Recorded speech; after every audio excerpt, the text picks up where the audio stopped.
All right, there we go. Everything should be rocking and rolling. Let me know in the comments once everything is coming through loud and clear if you don't mind. But we look good. Let's go ahead and get started. Welcome back to the channel. Crypto Trend Trader with our midweek market update. It is Wednesday, 8:09 p.m. Eastern Standard Time on April 27th, 2022. And before we do get started, I would like to remind you this is not financial advice. I'm not your financial advisor. These markets are extremely volatile. Please do your own research and trade responsibly. What's going on? Triple dumps in the house. Let's go. That's right, man. Often hear these saying, best opportunities come when everyone is bearish. What's your thought on this? Loud and clear. Yeah, a lot of times the best opportunities are when, in order for that to make sense, you just have to understand where it comes from. And it comes from people are the most bullish at the top. They're the most bearish at the bottom.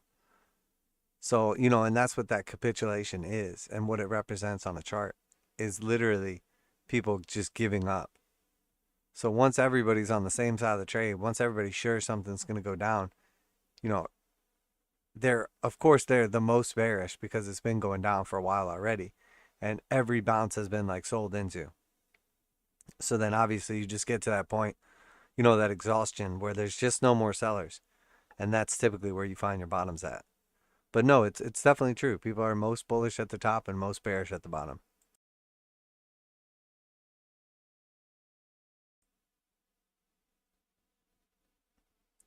But that being said, let's go ahead and jump right in here. And, if you were leading up to something with that, I don't think people are nearly bearish enough in the stock market or in crypto right now that I would just all of a sudden think that this is the end.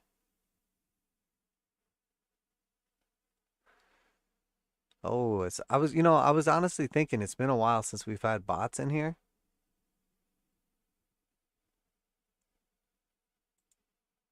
But there we go. The bots are back in town. I banned a lot of bots, I'm not gonna lie. But it has been a while since we had one pop up, so. All right, so let's jump in and take a look at what we got going on here. We're in the middle of that crucial time that I have been discussing, basically, between the 26th and the 28th, just because we had some of our like tech giants reporting, so we've been watching for those. So far, overall, earnings really hasn't been that bad. There's been some misses. There's been some, slight misses or 50-50. Overall, I don't think it's been like terrible or anything. I think it's pretty much what what we've been expecting. I think we're hearing a lot of the calls or the CEOs or whoever saying that they think there's going to be a lot of headwinds going forward, and I think that's pretty accurate with what we expect as well. So I think everything's right on line right now. The problem is I think that any of the bullishness is already priced in, and we're now in a downtrend. So bullish news is going to be received with less optimism or less buying than bearish news is going to be received with. So it's going to start seeming like every time we get some decent news, things still sell off, and then when we get bad news, they really sell off, and that's like that bear market mentality. So but that being said, we'll take a look at the TNX, kind of rip through a couple of these assets here. So TNX at 2.8, that's our 10-year treasury yield. Not doing a whole lot at this level, but it is holding at some high levels for now. So we'll see what happens with this, but consolidating at high levels, trying to cool off, showing some signs of weakness after a pretty aggressive trend. I don't think it's unrealistic to think that this has a pullback in the near future. Now, is that going to happen? We'll have to honestly just see. I don't want to try to pick the bottom on TLT. Obviously, we're at key levels. Now looking at the TLT chart, let me switch it back over to the daily. That was our weekly. Just looks horrendous. And then the daily, we're at pretty big levels right now. We've had a pretty aggressive move down. This is essentially the area, the two main areas we were targeting was the bottom of the descending channel and then the bottom of the ascending channel. We didn't quite get there yet, and it sort of looks like we pushed back up and then got rejected. So still looks like there's going to be a little more downside potential. So maybe TNX makes it up to 3 and TLT makes it down to, you know, another $5, maybe like 115. But we're probably nearing at least a temporary bottom or top, depending on which chart we're looking at. US oil, so we broke down essentially below that ascending support line. We pushed back up and retested it, but this basically just looks like the triangle. I mean, it's not perfect now, obviously, because this top doesn't quite line up, but if we just extended it out, the most important thing is we just have a series of lower highs with the same low. So we just got to pay attention to, you know, when we come back down to this level,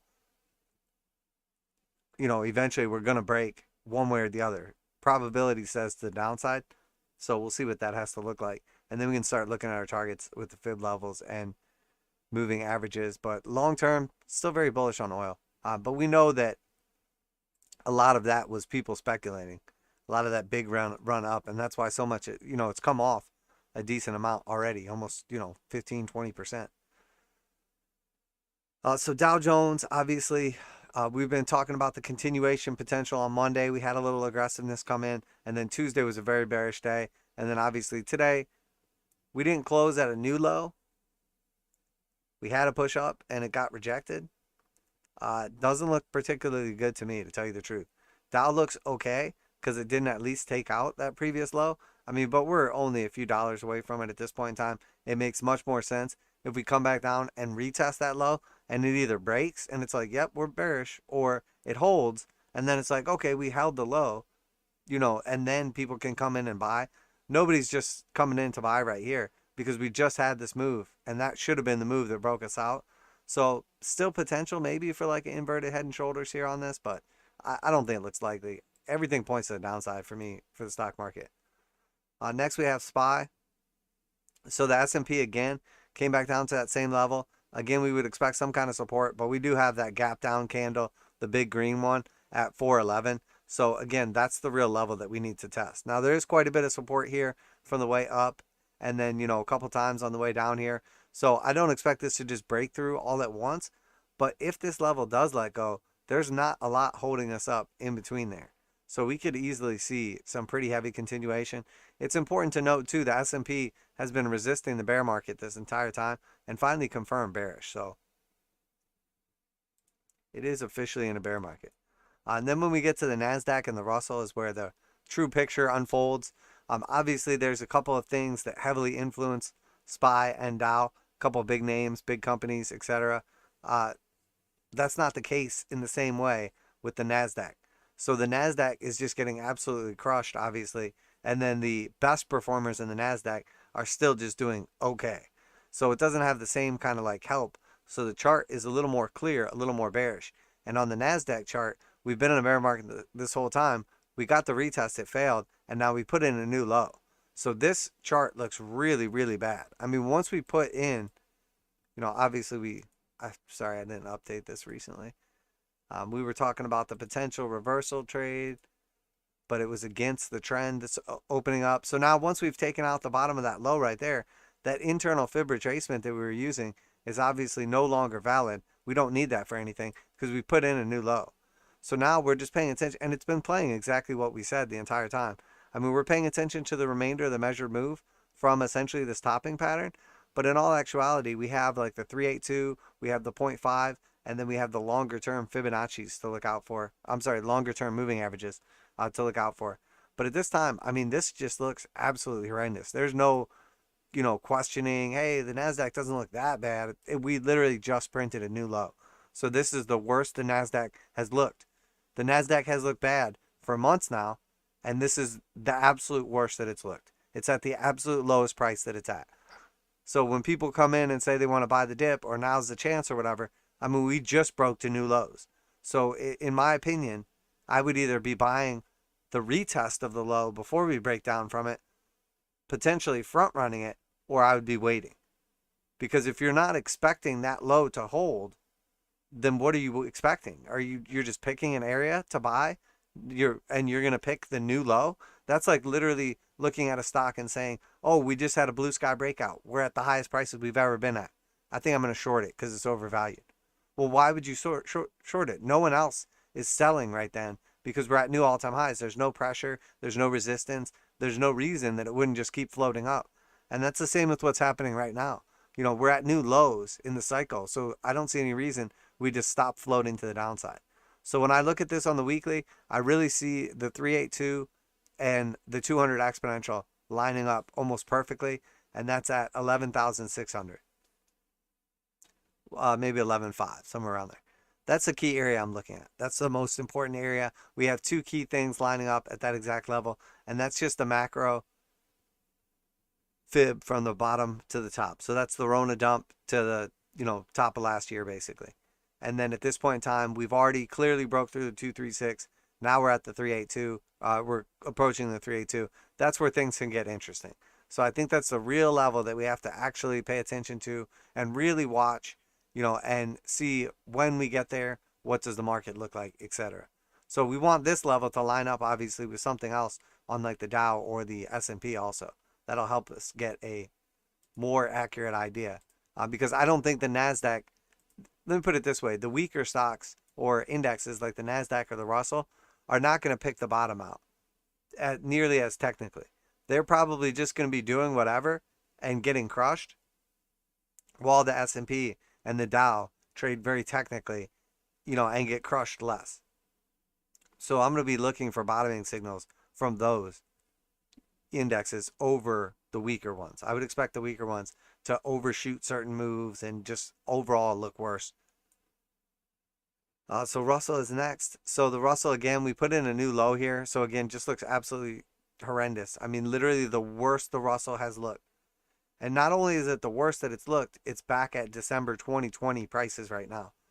So it has officially wiped out anybody that purchased throughout this distribution phase completely, and they're now upside down.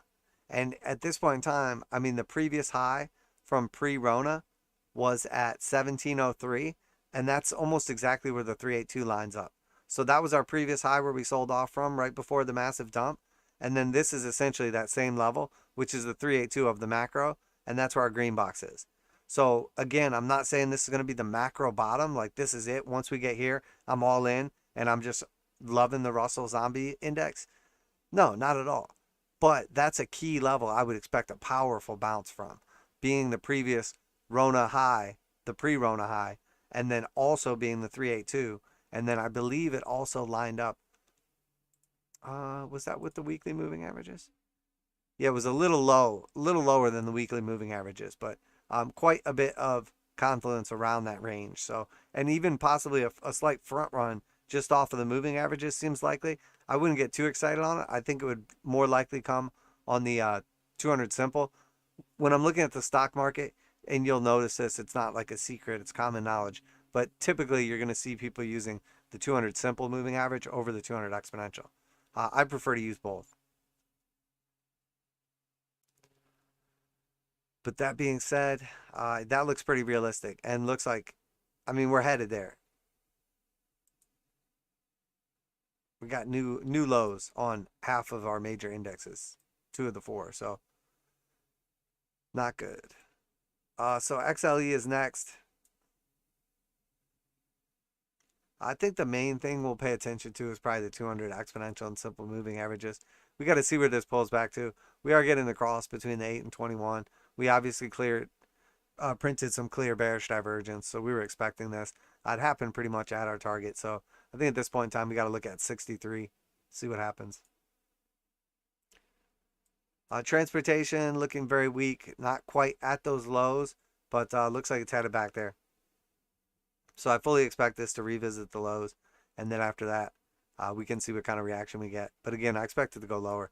XLF financial, for all the people talking about how you want to buy the banks and the financials are going to be strong and everything. Well, new cycle lows for financial sector, so not looking good over there. Just now reconfirming into the bear market. So we see the 200 exponential and simple rolling over, negative slope, new lows, just absolutely horrendous. I mean, and these things could really let go because we're at the level. We consolidated at the top of the range up here literally since, I mean, we tagged this area on March of 2021. So over a year, we just consolidated at these levels. Once we start losing this level, we start having some big drops, 33, 31, and then we can start paying attention to some of these downside targets. But, the same way, this looks extremely bullish. Both moving averages are blue, and we're just going to the moon.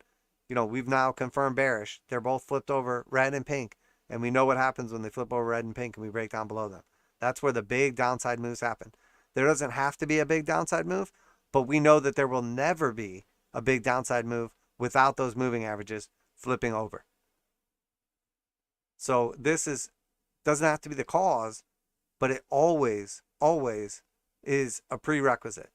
And that's why these are so important. When we lose the slope on the 200 exponential and simple, or when the 200 simple crosses above the 200 exponential, I mean, if the hairs on your neck don't stand up and you don't start paying attention to this for a potential reversal, you're not listening to the chart. That's the most important thing to watch, I think. Is that transition from a bull to a bear or a bear to a bull, because that's where people lose all their money, right at those transitions, or make all your money, if you can take advantage of it. So XLV healthcare is next. Seeing some definite weakness, breaking down from key levels, retesting the 200 exponential and simple. I would expect this to act as support. Looks like we're down towards the bottom of the range. What it does here is going to be important. If we bounce up and put in a lower high, this is going to start looking weak, and we can really start paying attention to this. But we know this is a safety play. XLU, same thing, safety play. Looking pretty toppy right here. We're on our way down to retest the key levels we talked about. We talked about 71, or potentially like this yellow resistance support at 70. If you look at it on a longer time frame too, it looks a little more clear. We have some key levels to watch. It was very strong for a long time, and now it looks very, very weak. So this is no surprise. Do we come all the way down to like 65?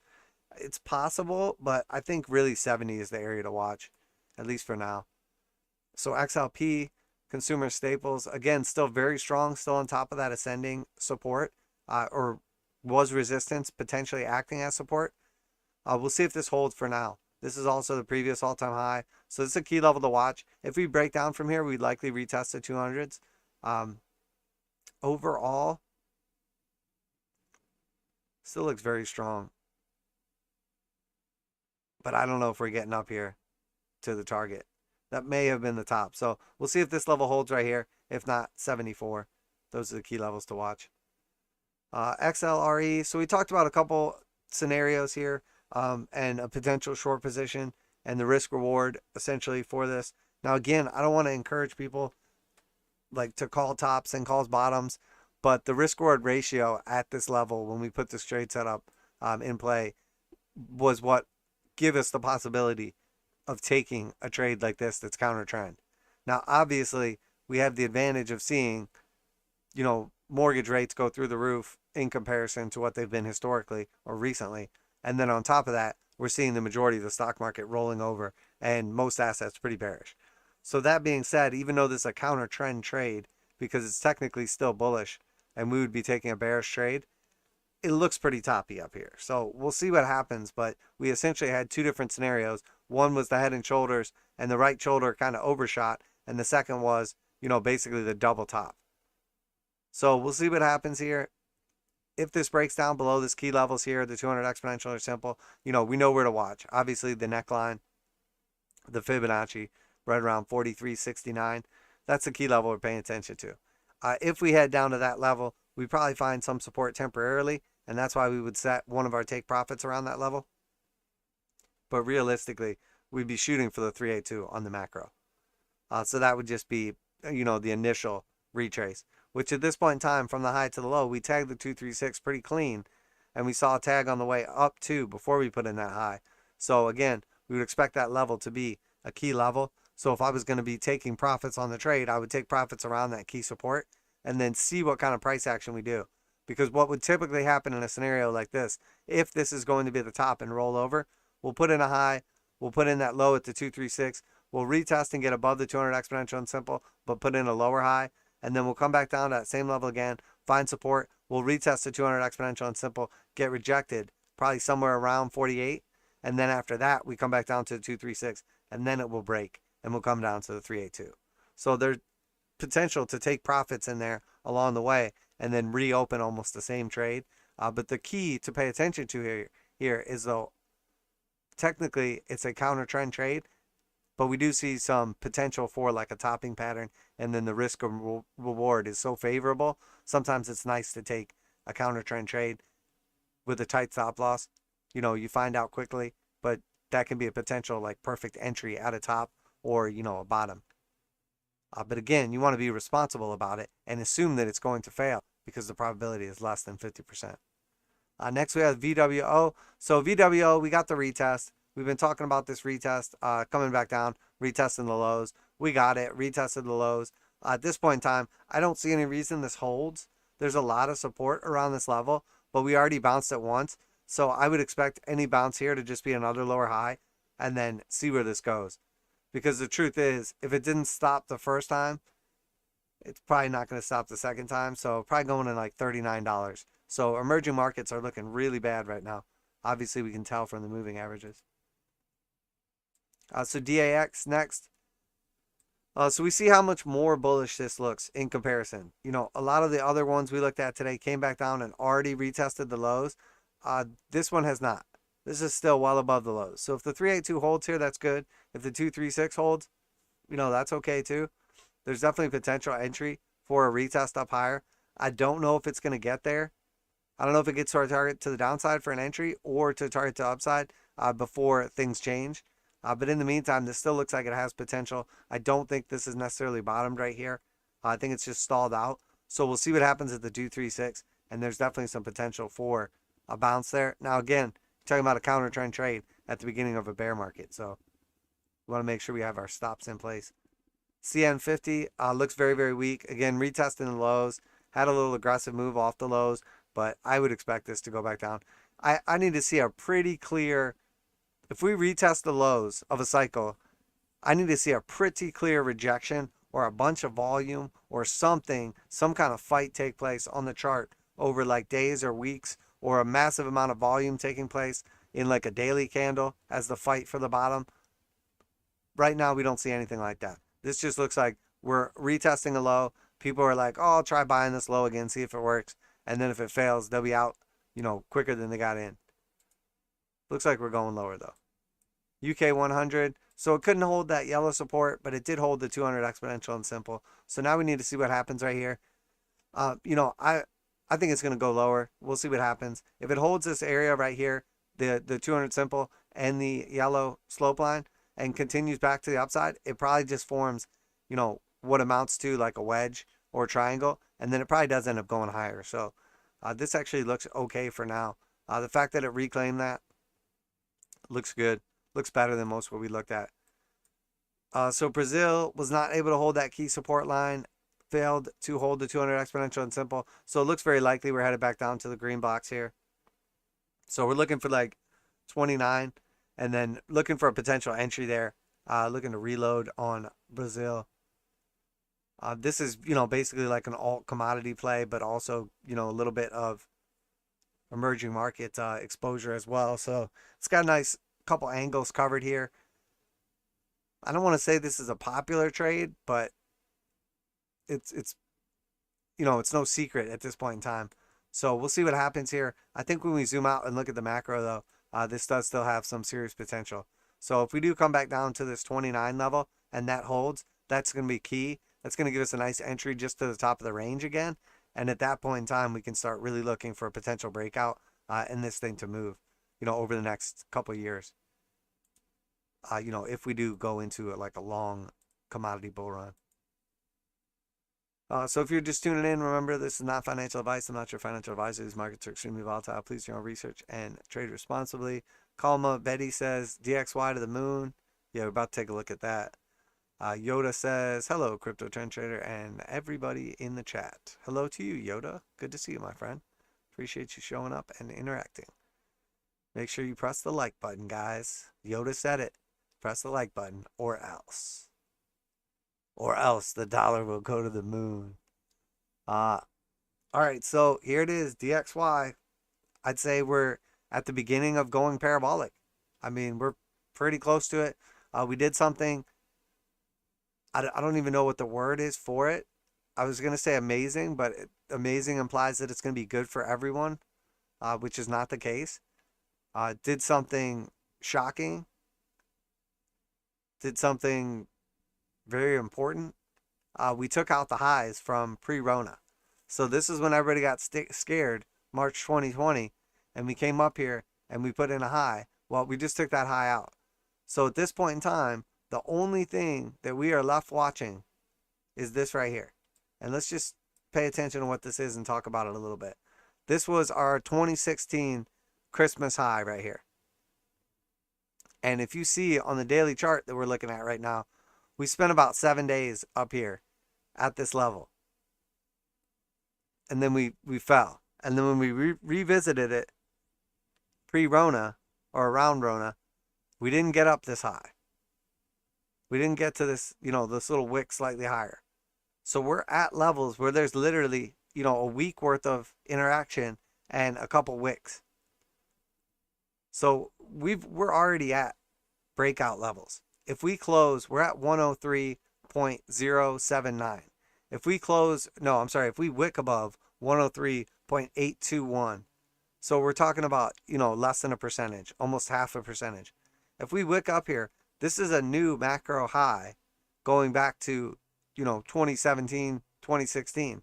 And then when we really zone out or zoom out, we get to what's really stunning about this is, with the exception of that level in 2016 where we touched up there, we haven't been at these levels since 2003. So we're now talking about, potentially being, if we wick up here a percent higher, we're at levels we haven't been at in, 18, 19 years. So we're at 20-year highs on the strength of the dollar in relation to foreign currencies or the basket of currencies. That's a big deal. Nobody's acting like it's a big deal. No one's noticing it's a big deal. No one's talking about it. No one's excited or worried about it. We are. I mean, we've been watching this, play out for, essentially months/years now. But this is a big deal. I mean, this is a really, really big deal. So we'll see what happens. We're seeing, and again, just to reiterate, and you guys have heard this a million times, what we're seeing on the 10-year treasury is a technical breakout of a 40-year pattern. What we're seeing on the dollar right now is a technical breakout and potential continuation of, a 20-year cycle break on what amounts to, we have like a 40+ year chart right here. I mean, close to a 60-year chart right here. And we're potentially doing something on the macro that we've never seen before too. So we have some key things to pay attention to. I mean, we know at this point in time, and this chart's crazy, but maybe I'll go through it again one day and do like an updated version now. But we know that our macro target is somewhere up here around like 110. And that's just going to be another lower high after our confirmed breakout.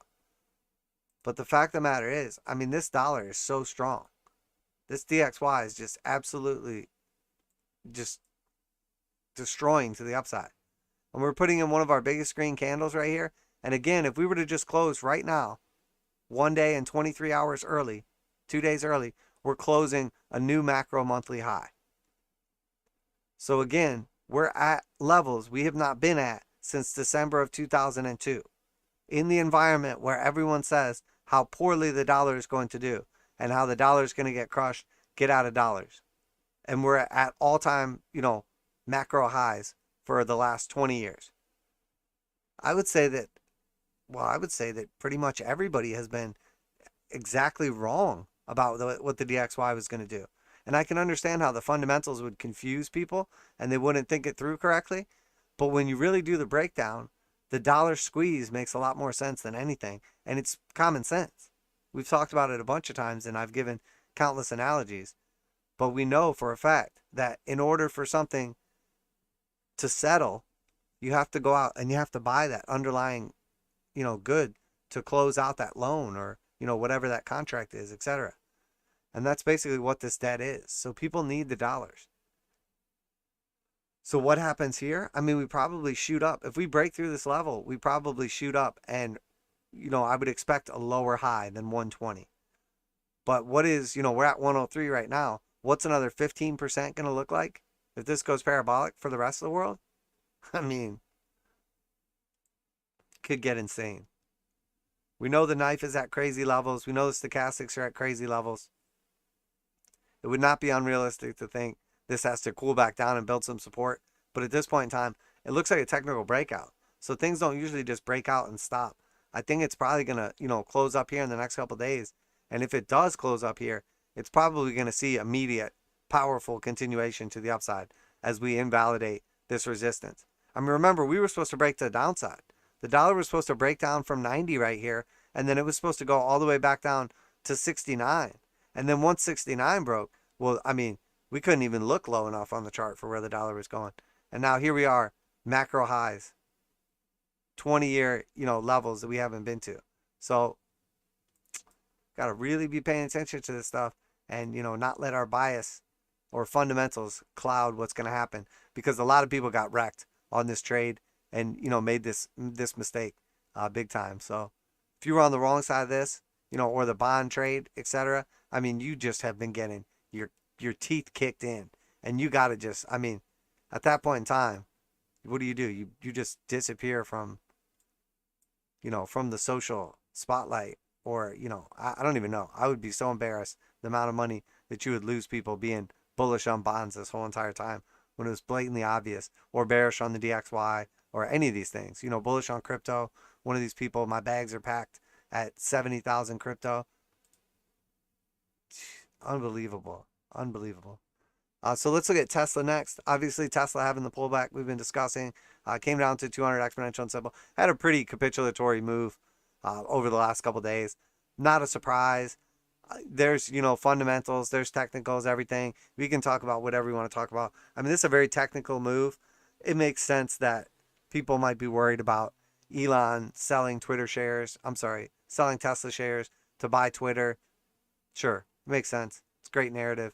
We're at key levels. This was our previous all-time high. We're at support right now. We expect this level to hold at least temporarily. What happens from here is worth paying attention to, because we do technically still have a series of lower highs. So if this does anything but put in a new high right here, it still looks bearish.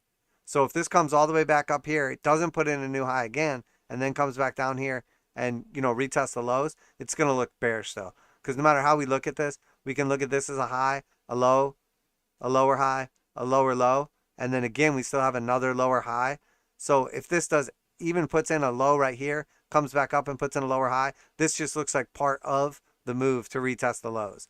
The same way this was technically all part of the same move. Because here's our swing high, here's our swing low, here's our next lower swing high, and then we're looking for a next lower swing low. Now, if that doesn't happen, if this little ascending support holds and the 200 exponential holds, and then we take out the highs, I mean, this thing probably just rips. Love or hate Tesla, it doesn't matter. Think it's a culty thing, think it's overvalued, whatever. It doesn't matter. The fact of the matter is that in a market where everybody's chasing yields and they're getting harder and harder to get because of inflation or, asset valuations just getting destroyed, if Tesla stays strong, more people will flock to Tesla, and then it will make it more strong. So it will basically be like a self-fulfilling prophecy. And that's the same way on the downside. If everybody's still long Tesla because they're still bullish on Tesla, and it does let go of key levels like this one, or, down here at 700, or, potentially down in like the 550s, if it does lose those levels, it will go down extremely fast because everybody was on the wrong side of the trade.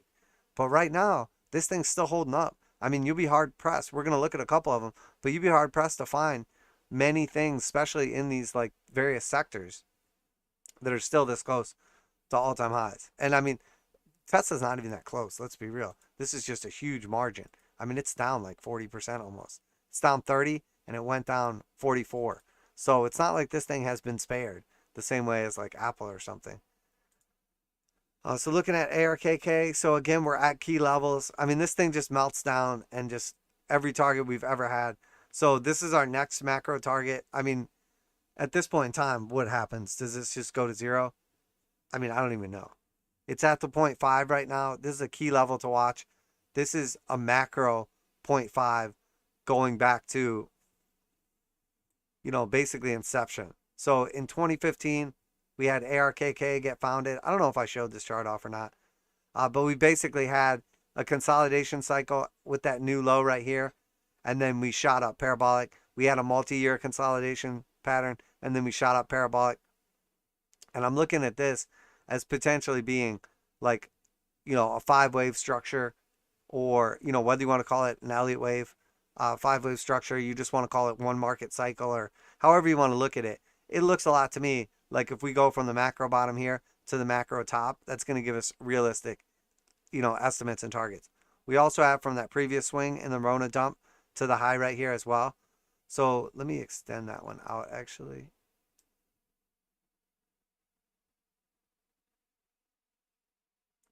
So if we zoom back in and we take a look at that, the 0.5 and the 786 in green, the 0.5 in white and 786 in green are basically the level we're at right now.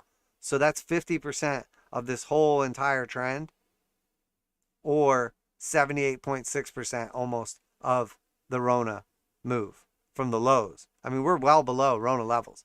If you like literally bought this thing, the previous high in February was up here at 60. That was February 2020.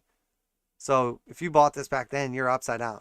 So not only are all the winners losers now, but all the losers are really big losers. And I would honestly, this area is there's so much support right here from just chopping around in this sideways range for basically all of 2017 to all of, mid 2020. So 3 years just going sideways at this range. There's so much support right here. Like, I don't want to say it can't go lower. And obviously, Kathy's like day trading this fund. But let's be real. If ever there was going to be an area we find support, maybe it's not at the exact top where we're at right this second, but it's got to be somewhere in this range. So somewhere in between our macro 0.5 and 618. And that's another reason it makes me think that this is the cycle. When we go from the bottom right here, we see a little interaction at like the 886. We don't really see anything at the 786. And obviously, this is all hindsight TA because we didn't put in our top until February 2021. But look how much this traded in that range perfectly between the 0.5 and the 618. That's basically our blue box consolidation area. So it was already respecting these key levels. And then, we see more respect on the way up with resistance turning into support, etc. We finally peak. And then we see clear support at the 236, clear support at the 382 and resistance. And now here we are at the 0.5. So again, I would expect some kind of bounce consolidation here. And then whatever happens between the 0.5 and the 618, I would assume that is going to be some sort of long consolidation, or I don't want to say a bottom just because, Kathy will amaze us with how poor a decision she makes. I don't want to say it's a bottom, but there has to be so much accumulation that took place prior to this breakout. Multiple years of accumulation. I would think that the ARKK fund has to find a bottom somewhere around here. If it loses the 618, which again, I don't think it will, but if it loses 3662, there's nothing left. If it loses this support at 618, it goes to 786, there's no way it stops there. At that point in time, it just retests, the previous consolidation period, which again was multiple years from when this fund was founded. And that's at like 22. This thing, God, that's unbelievable. So all the talk about how good Kathy Wood is, and if you pay attention to this fund, obviously it was $20 and now it's at 50. So it's up 150%. And now we're talking about from 2015 to 2022. So we're talking about a 7-year period. So at this point in time, you're not even beating the market. Queen Kathy's not even beating the market over a 7-year period, roughly. So all the talk about how great she is, man, and if you take Tesla away, what does this chart look like? Take Tesla out of here. What does this chart look like? So, just imagine buying this fund instead of buying Tesla because you believe in Kathy and all her BS. If you would have just bought Tesla, you would be exponentially more rich. And you would be still exponentially more rich. Just absolutely, just complete destruction. But that shows you, this is a perfect example of why consumers and plebs lose all their money and are so stupid. Because they bought into a narrative that some woman was a genius based on a bunch of like fundamentals and a one-time lucky move based on, I mean, you could say Bitcoin, you could say Tesla, whatever, but she made some really risky, concentrated calls and they played off. That is the exact same thing as going into a casino and seeing somebody go all in on red and then they hit red and you're like, wow, that guy's an amazing gambler. Because that's what they are. They're a gambler. So when you swing for the fences, you either strike out or you hit a home run. So when somebody strikes out 20 times and then hits one home run, but that's all you saw, and you don't go look at their actual track record and the math and the, science and the proof, you just think, wow, that person's amazing. They just get up there and just hit home runs, and that's just awesome. I'm betting on them. Best player I've ever seen. But really all you saw was the home run, because nobody was talking about Kathy Wood before that. Nobody was talking about how, her involvement. Well, I'm not even going to get into all that right now. But, she has a jaded past. You got to be real careful. Look into where the money came from for her to start her ARC funds if you've never looked into that before. I highly recommend it if you enjoy factual reading. So that being said, ARC looks terrible, but looking at this area as a potential bottom. And there's a possibility some of these tech stocks have gotten so wrecked that they're actually putting in bottoms already, and the rest of the market might sell off for another couple months, couple years, and they don't go any lower. It's definitely possible. They just kind of consolidate around those ranges. And ARC could be one of them. I doubt it, but NVIDIA. So this was, these are getting into our like tech darlings now. So NVIDIA very strong, and now new low, almost at our target low, which is 175. I mean, we're literally dollars away. Again, this looks very, very weak. Losing the 200 exponential on simple, and this is just one of those darlings. So if this really lets go, what is this market going to look like? Probably is carving out a bottom right here, though, at least temporarily. Want to see this hit like 175, and then I think that's probably going to be... Oh, man. I mean, is there going to be a trade there? This thing is kind of lagging behind the market.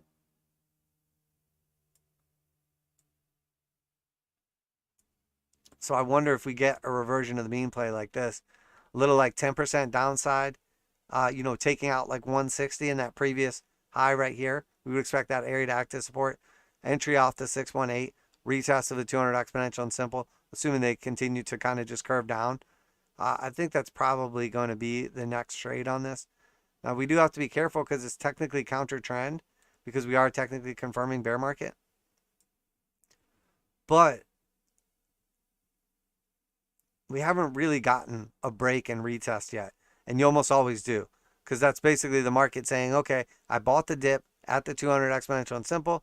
We kept going down. Now we're retesting it as resistance. I'm selling into that, and then we'll see what happens. So the same way people are buying here as support, and then popped up, they didn't take profits, and now we're lower. They're like, oh, damn, now this looks bearish. So when it comes back up, you would expect this area to be a selling level.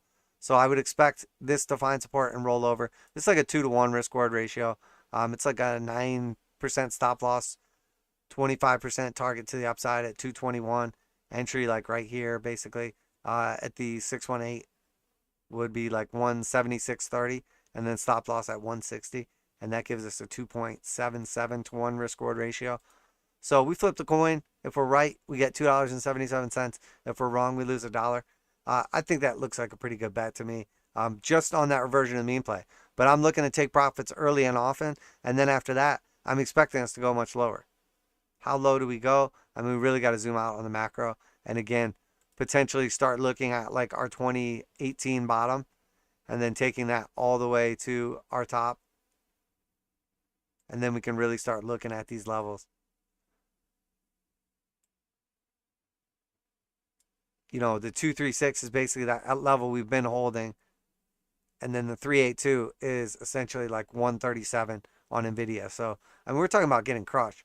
But, these chips, this tech sector darlings, these semiconductor, ETFs or NVIDIA or, any of the other big ones, they had held strong for a long time, and they look very, very weak now. And again, that's one of the 4 horsemen. So definitely worth paying attention to. And man, I don't know if it's just me too. And I know I didn't not me too, but I know I didn't invent the term, the 4 horsemen, but I have been talking about it for, I mean, the better part of a year now. Talking about our indicators and the potential of another recession, depression, whatever, and talking about my four horsemen of the apocalypse and like that analogy that I made up, what sectors I look at, etc. But again, I know that's like a term from like history, mythology, whatever you want to call it. Man, I have heard like 20 different people use the term the four horsemen on like mainstream media, YouTube channels. Like everybody's got like their own four horsemen now. It's like it's so wild. I don't know. I mean, I'm sure it's just random. Obviously, no one watches this channel, but it's just so random hearing all these people talk about four horsemen all of a sudden now. It seems like everybody is just like on a delay. We're like advanced ahead of everything before it happens. And then it seems like just the rest of the world or community is kind of like, oh yeah, let's talk about this thing now, months later. And that just, I mean, I guess that just means we're doing it right. Being positioned in front of like all this stuff and being, nobody was talking about the 10-year yield or yield curve inversion or anything. Now it's all you hear about. It was like every day. And, we've been preparing for that forever. When you look at the chart prediction that we had out there for when it took place, we were within like a couple weeks. I mean, it's absolutely crazy of that initial inversion. So, but that being said, just crazy hearing how everything is like catching on and all of a sudden we're hearing about the same stuff from mainstream stuff. So I don't know, maybe it's time for us to bask in our glory. Maybe it's time for us to start looking for opportunities. I still think it's a little early in the tightening cycle, but we'll see. Apple is next. So Apple's still holding up okay. Closed below the 200 exponential and simple. Starting to roll over. This is the worst Apple has looked this entire trend. Would expect it to hold around like 150, but we really got to see what happens. These things are towards it's in the bearish control zone. All red histograms. Looks very weak. 8 and 21 cross. Below the 200 exponential and simple. But this thing it looks very weak right now after it got basically marched back up, which was clearly somebody just moving price back up to unload their position. Probably using options. I mean, at this point in time, though, if this thing lets go, it's going to look real bad. And that's the 28th. So tomorrow's a big day, really. I don't really have a prediction. I think it's going to look okay. I think if there's a bearish move in Apple, it's going to be because of what they say, not because of what they did. Microsoft is next. Again, very strong, not nearly as strong, but it did put in a new macro low here yesterday. So that is not good. We're seeing these real strong names really letting go now. Netflix has just continued to melt down.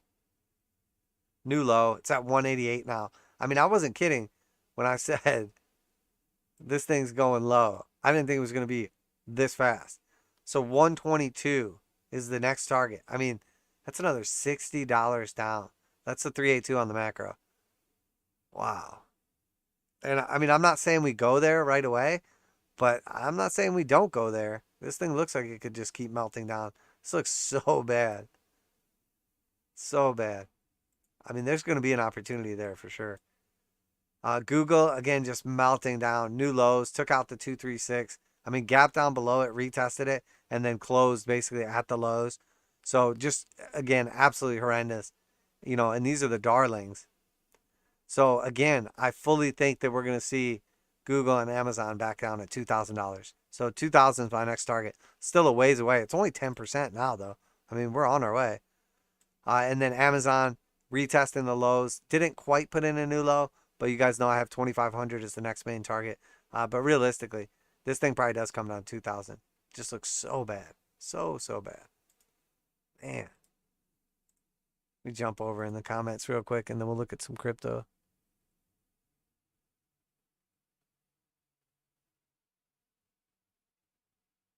Calma Betty says decentralized exchanges are the future.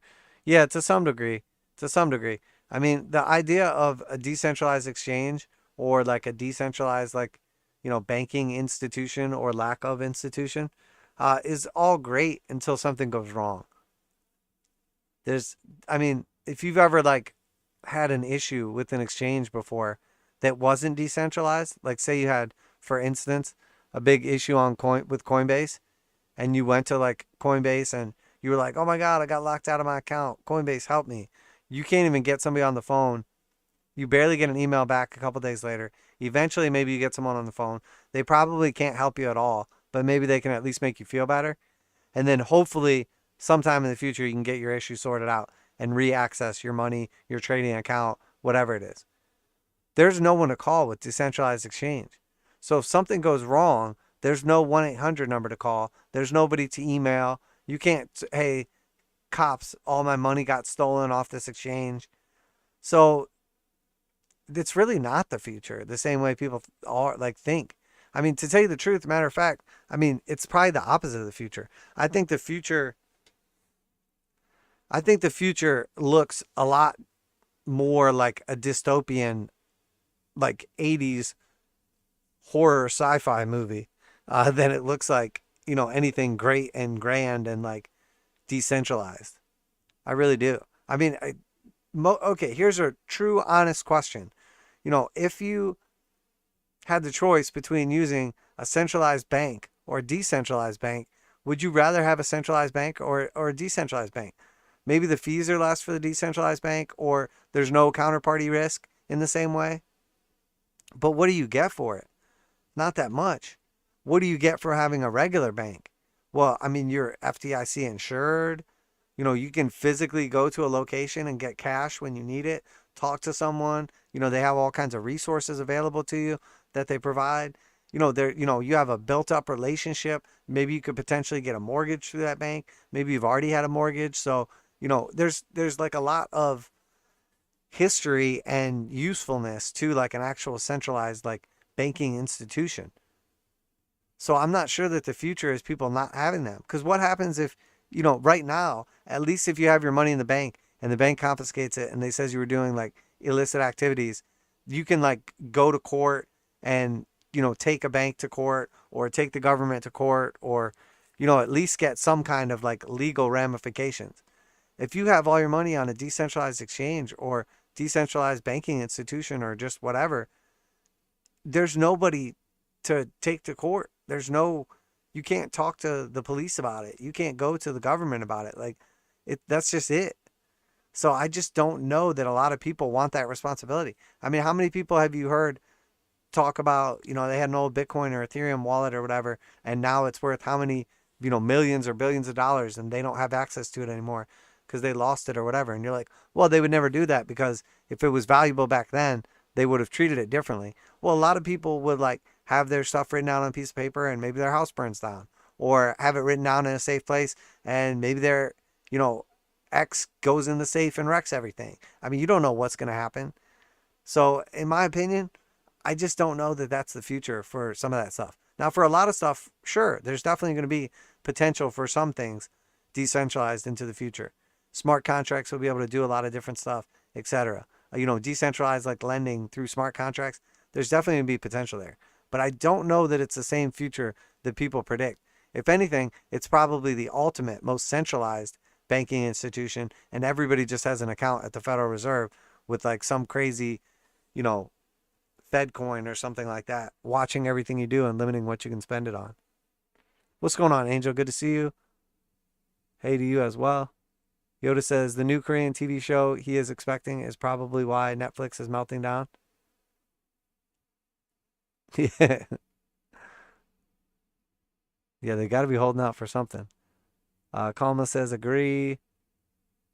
The future is a dystopia. Yeah, I mean, pretty much, man. I mean, we're headed there for sure.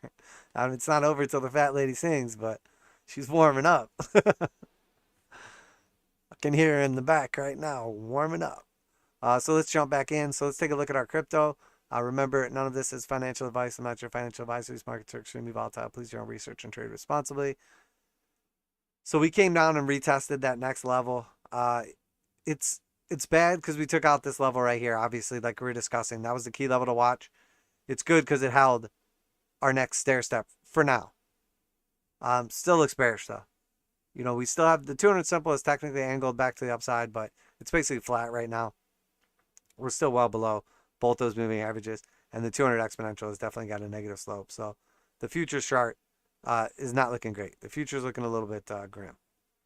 So really the area to watch is like that 37,000. That's what we're looking for. If that area doesn't hold, we have to watch, 35,000. But again, there's nothing bullish about this. We can't even close back above the 821. So until we close above the 8, which is 40,000, it looks bad. And then after that, we need to close above 41,000. Close above 41,000. We start walking back up to 44. But right now, we're losing momentum. Doesn't look great. Does not look great. The 4 hour is like printing some short-term divergence, bullish divergence. So could see a little bounce. Pay attention to that for just a quick little like scalp. But we have confirmed on the 4 hour back below the 200 exponential and simple. So not looking for any bullishness there. Maybe just a quick, some of that coffee money. Bitcoin future, or no, I'm sorry, Bitstamp chart now. Spot markets. Again, looking very weak. Came down to the same levels. Clearly in a bear trend. Looking very, very weak. Very correlated to the NASDAQ or just stocks in general. So I would expect that to continue happening. We broke down from that key support level. I'm about to just make this crazy. That white support we broke down from. So at this point in time, it looks likely that we're headed much lower. We're still hanging out on top of we have some key fib levels here. There's a lot going on, but we're looking for continuation to the downside. Now is not the time for crypto exposure, in my opinion. And then, you know what? I actually did want to look at the weekly.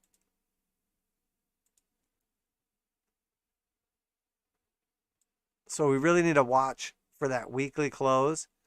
It needs to not be below 37.7. So we do not want to close below 37.7. That is the key area to watch on the weekly. Either it's pretty much the same on the futures chart also. Ethereum looks very weak. It is holding that support for now. We kind of had like that same kind of support going on, and it is holding for now. So it's not as weak in some senses as Bitcoin, but it looks very weak. Doesn't look good. I think there's a high likelihood 2600 gets retested here. We'll see what happens. Again, looking at different time frames, could see a little positive price action.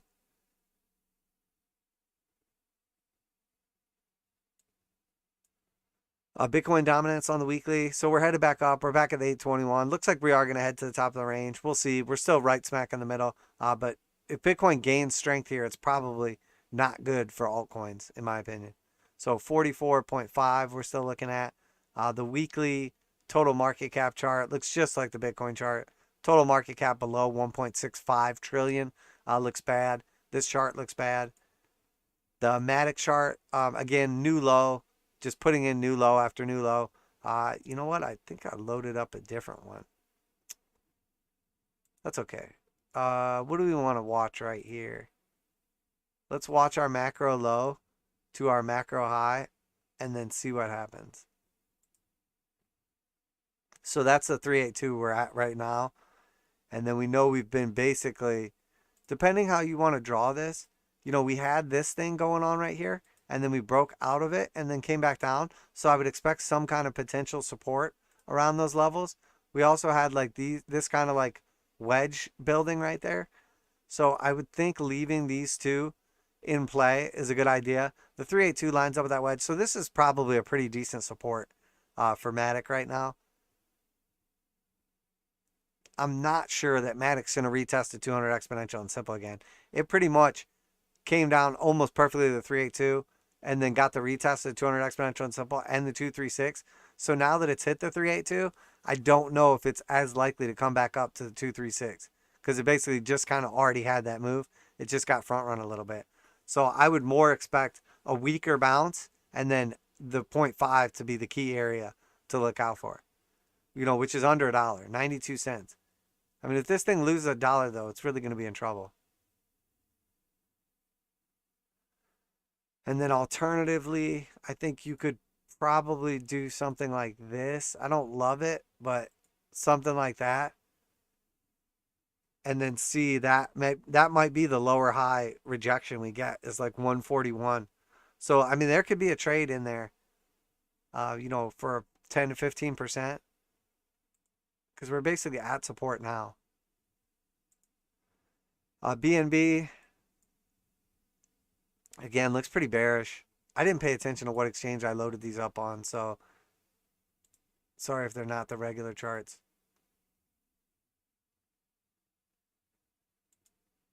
Finally did an update and had to redo everything. I think BNB looks, we still got to look out for this key support area right here. We're basically looking at this without just redrawing the same chart that we had before. We're basically just looking at, something like this as the support for potential macro head and shoulders. And if we break down from that support, it takes us down to the 236, which is potentially just like a gigantic Adam and Eve top. So the real areas to watch are basically a retest of 331. And then if we lose that, this is the real retest down here, is like 230-ish. So 330 and 230 roughly. And then if we lose those levels, I mean, you just get out forever and then wait for an opportunity to get back in, because this thing could fall so far. Avalanche is chopping around at support right now. Does not look particularly good. Well below the 200 exponential and simple. 200 simple is getting ready to roll back over too. So this is about to confirm bearish. Oh, this one we might have. Okay. So yeah, this was the breakdown from our key support right here that we were talking about, and the potential for that breakout move just did not happen. Losing this yellow support was key. So 786 is the next target, $64. After that, we really got to look at like 57. Does not look good though. Solana looks very weak. I mean, it's not taking out the lows right here on the macro yet, but man, it doesn't look good. I mean, it looks like it wants to come back down here and retest those levels. And again, if we just take a fib from the bottom of this like wave cycle, we're at the 382 right now. We tagged the 0.5 almost perfectly already. So if we fall down again, we're going to the 0.5. So it's 72. A push up here, it's going to be tough to get above the 200 exponential at 116. But the 236, we already tagged. So we basically came all the way from the 0.5 to the 236. And now we're trying to hold the 382. So if we hold the 382, we shoot back up to 144. It seems less likely. If we lose the 382, we shoot straight back down to 72. But if we touch 72, we're probably going to a lower low. So we're talking about probably $54. So, I mean, the downside on this thing is just absolutely brutal right now. Yeah, I mean, some of these darling cryptos are just looking rough. And, I mean, if this market decides to let go, man, are they going to be in trouble. So XMR. So, I mean, at this point in time, it's looking like a failed breakout. We're back at that key support. There's still another one below us. We still have 200 exponential and simple right here. But, I mean, you're basically giving back all the breakout move. So don't want to see this go any lower. If it goes any lower than 214, in my opinion, you just got to get the hell out of the way of this thing, because it's got a long way to fall. Still looks okay for now. Still on top of the 200 exponential and simple on the daily. Better than most cryptos out there, but does not look great. Doesn't look great. If this area holds, though, potential for this 65% move still on the table. And then let's take a look at our commodities. So gold. All right, so we see gold is falling out of bed. This is no surprise. I know people weren't expecting this. The breakout was supposed to happen. We talked about these key levels we were watching. I basically said this looked like a massive fake out to me, and we were just going to put in a lower high and then break down, which we've done perfectly. And now we've lost that key support here. We still have one slightly lower. The real thing to pay attention to, I mean, this is our target. We still have this one on here, don't we? Yeah, I mean, we're close to the target. I mean, we're looking at, I think realistically, like 1840, somewhere around there is our target. I mean, there's a lot of confluence around this range right here. So anywhere around 1840 or so looks good. It looks good to keep with our potential target too, or track, to essentially just kind of go in a descending channel, consolidate, and then form the handle of this cup and handle, which forms the handle of like the macro cup and handle. So I don't want to get bearish on gold right now, but it's doing exactly what we expected. So anywhere above 1800, it still looks okay. If it starts to lose 1800, we're in real trouble. That's only 80 bucks away at this point in time, though. So, you know, but gold is, I mean, it's literally doing exactly what we've been saying. Silver on the 15 minute. Sorry, and this is at the time frames when I load these up sometimes. Silver on the daily looks very bad. I mean, I told you guys losing the 200 exponential on simple is bad, and that this looked like total BS to me. But we're headed back down to the lows. I mean, I don't have to tell you that. We're headed there right now. We're under $24 again. That is just crazy. Silver is just no strength at all, no belief. 2261 seems very likely, and then at that point in time, we're back at the lows. I mean, the lows are $21.50, $22. I mean, we're $2. We're $1.75 off the lows right now. Silver looks terrible. So we know what the gold silver chart's gonna look like. We can just skip that one. We can just look at the tab and say, well, I guess I was right. We don't even have to look at it. Because look at this. Where are we at? Headed up to 200 simple. And where's this going? Sure looks like it's going to 90. I mean, this is the second knock on the door, arguably the third coming up here. So it looks like we're about to break through. And when we do, that 0.5 fib retracement for the gold silver ratio looks perfect. I mean, it looks beautiful. That was our macro measure move. That's the 0.5 of the internal retracement, and that's the macro fib at like 90 to like 92. It looks like we're going there. I mean, if you asked me right now, you said, what's the probability of, you know, it costing 92 silvers to buy one gold in the near future? I would say very, very high. I mean, we're going there now. At this point in time, you know, I mean, we still have to knock on the 200 simple, but, you know, this doesn't happen when you're about to get rejected. This is exactly what it looks like right before you get a breakout. You know, we knock, and we're not even walking away from the front door. We're literally just standing there knocking at this point in time. So eventually somebody's going to open the door and we're going to come in. And when we do, it's going to be 92 silvers to a gold. XPD. Okay, so this one's crazy because of that one candle right there. So we're below the 200 exponential and simple. They're both slope red again. This doesn't look good to me. You know, palladium looks like it's ready to let go. Did I load up the right chart this time? I did. Okay, good. So it's at 2,225 right now. That's the area to watch. I mean, the 2,300, it has to get through for me to not just continue saying neutral to bearish on this. And XPT, platinum, so terrible. I mean, look at this. We made it. We did it, guys. We revisited the lows. Oh, so, you know, we talk about taking profits all the time and just locking in gains and not fighting the trend. Well, there was a beautiful move on platinum, and since then it has completely melted down and it's back at the lows. So even if you bought the absolute low, now you're break even and you didn't lock any profits in. So, I mean, in this market, the way we're, you know, it's one thing in a massive bull market, like cyclical or secular, like just ridiculous bull market, to just be lazy and set these trades and forget, or just buy and hodl.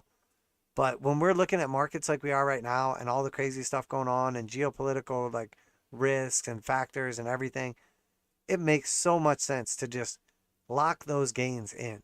Obviously, none of this is financial advice, but locking in those gains is just so crucial. There's a lot of support from this range just because it has basically chopped around here for so many years. So, I mean, realistically, I think like 875 is probably like the support to watch next. Don't want to see it go lower than that. If it does, it's probably 800 is the area to watch. But, I mean, realistically, man, it just looks so terrible. Had some potential here, but just looks so terrible. So the pot stocks at the lows, revisiting the lows, new lows.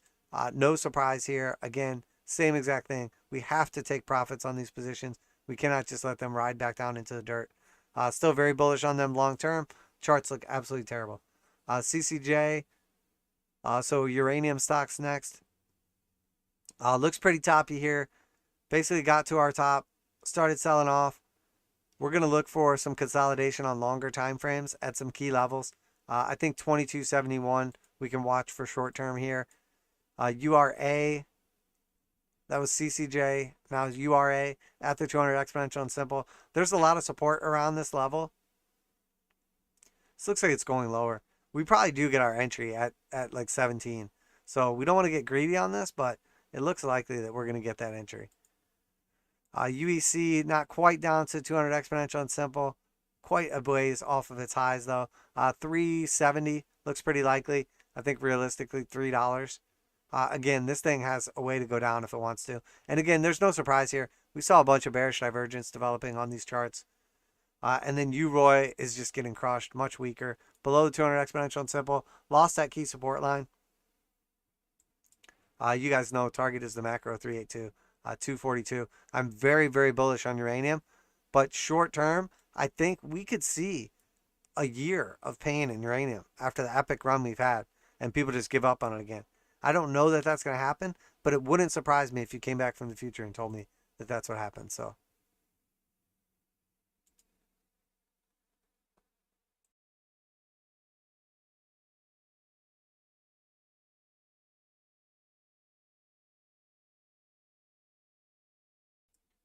yeah, but with that being said, I think we went ahead and knocked everything out for today. Obviously, this is a big week. You know, basically next like 2 days, we have the end of the month, we have the end of the week, we have key companies reporting earnings, multiple big companies reporting earnings, and the entire market is basically like either breaking out or breaking down, and we're at key pivot points on anything that hasn't made up its mind. So this is probably then we got a Fed meeting coming up right after that. So this is probably one of the most pivotal moments in the market anytime recently, especially as we're like making new lows on a lot of the major indexes or multiple major indexes or sectors. So that being said, yeah, we can go ahead and wrap it up there. We will be live for our Friday stream, 11 a.m. Eastern Standard Time, and then obviously every Wednesday, which is today, and Sunday from 8 p.m. till 10 p.m. Eastern Standard Time. So make sure you tune in. Make sure you smash that like button. Appreciate each and every one of you. Appreciate all the group members for showing their support. And that being said, going to go ahead and wrap it up there. Make sure to protect your principal, protect your capital, and obviously practice good habits like risk reward, probability of success, position sizing, keeping notes, trade journals, constantly reading and educating yourself further on, interesting and relevant financial topics, all that good stuff. Obviously invest in yourself. That's what it's all about, because that is the one thing you can control and will pay off dividends throughout your life, physically and literally. But that being said, going to wrap it up there. I appreciate each and every one of you. Take care of your friends, your family, all those that matter to you. Make sure that you are being responsible in these markets. And obviously, none of this is financial advice. I'm not your financial advisor. These markets are extremely volatile. Please do your own research and trade responsibly. Crypto Trend Trader with our Wednesday evening market outlook, 9:22 p.m. Eastern Standard Time on April 27, 2022. I'm Crypto Trend Trader, and I'm out of here. Peace.